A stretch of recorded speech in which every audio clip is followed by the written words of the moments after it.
In today's video, we're gonna castrate the bull. So I say that the bulls and the rams here on the farm, they have 2 bad days. And to be honest with you, I'm not sure which day is worse, but today's gonna be a bad day. So stick around and I'm gonna show you how to castrate a bull.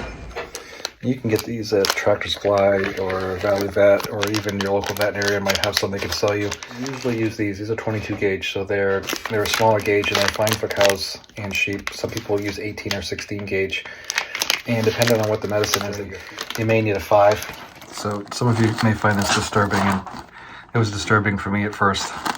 So a lot of times what will happen is you get this situation going on, and you really need to make sure you got this situation. And in particular, what happens is when you pull this through, you want to make sure you don't get it on one like that, or part of it, or that's probably the worst. You'll end up with a vet visit if you do something like that.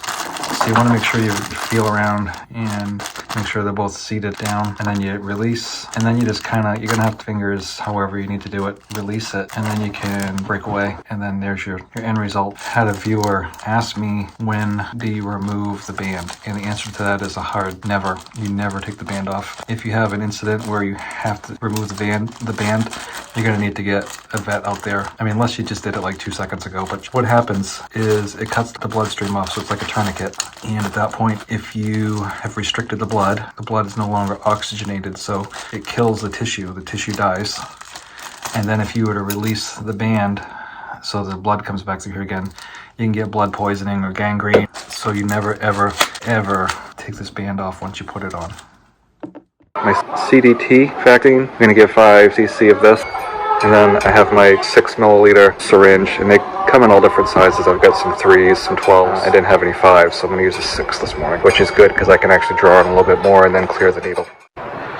So as you can see what I'm doing right now, I've got him sequestered, and I'm going to pull testicles down through the band and then remove the bander. And then, so the last thing I'm going to do is I'm going to give him his CDT vaccine. So I'm going to back him up into the corner. This is easier if you have 2 people, but I'm going to go ahead and administer that vaccine now.